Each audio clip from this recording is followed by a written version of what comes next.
This is a very important video. It's what do you do when you're pulled over by a cop and now they want to search your vehicle and then they ask you to hold on while they get a drug sniff dog. The short answer is this.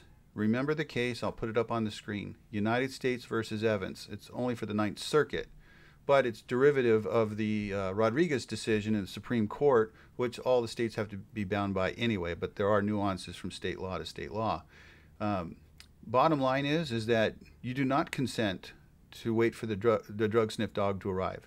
In the case that saved this guy's ass, even though only 8 minutes had elapsed by the time they got the drug dog to the car and then he found drugs, the dog found the drugs, all of that was thrown out of court because he never consented to having a drug sniff dog there in the first place. And importantly, the Supreme Court said, look, you know, the only reason you pulled this guy over was for a traffic stop. It does not lead to additional investigation for additional charges unrelated to the traffic stop. You pulled him over for speeding. Once you wrote him the ticket for speeding, it's supposed to be a limited stop. You've gone beyond the limited stop now. Now you're trying to find more crimes. That's the important thing to take away here, guys. So let's take a look at the case law on it. So looking at United States versus Evans, a Ninth Circuit case here, I just took some excerpts of this very long case. It says that, quote, a seizure that is justified solely by the interest in issuing a warning ticket to the driver can become unlawful as prolonged beyond the time reasonably required to complete that mission, end quote.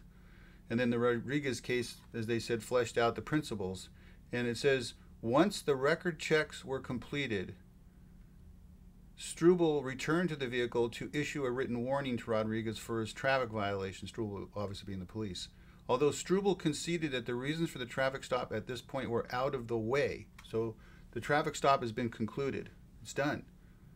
Now he's going for more. He's now bringing in the dog.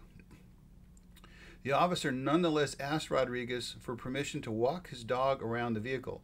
After Rodriguez refused, Struble instructed Rodriguez to exit the vehicle and wait for the arrival of a second police officer. Several minutes later, not that long, after a deputy sheriff arrived, Struble retrieved his dog and led him twice around the vehicle. The dog alerted to the presence of the drugs. Subsequent search of the vehicle revealed a large bag of methamphetamine.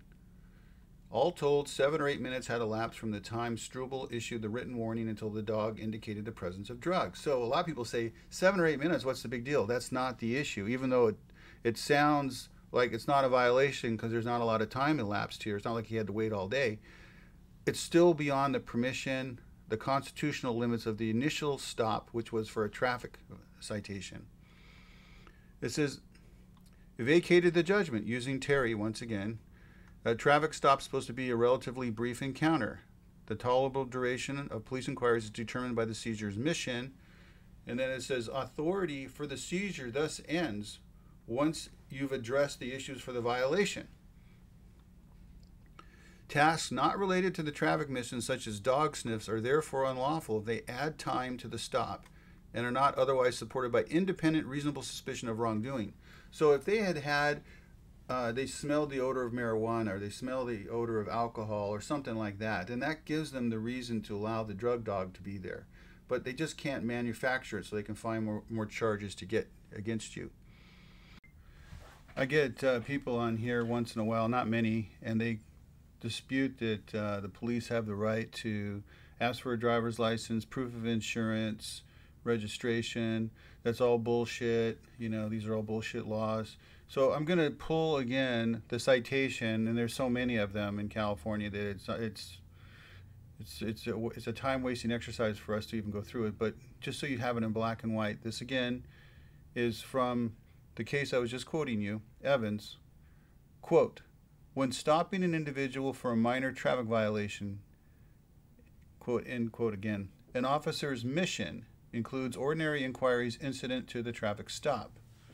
Such inquiries involve checking the driver's license, determining whether there are outstanding warrants against the driver, and inspecting the automobile's registration and proof of insurance, as these checks are aimed at ensuring that vehicles on the road are operated safely and responsibly, period, end quote. And that's at pages 785 to 786 of the case. So to those who say there is no ability of the police to do this, they're saying there is a violation of your constitutional rights, I'm saying that the United States Supreme Court in the most recent decision on this, has already said it is okay, and it's been affirmed obviously through the Ninth Circuit, and it's binding authority here. So if you want to change those laws, good luck. But you know, this all falls under rational basis, under constitutional scrutiny.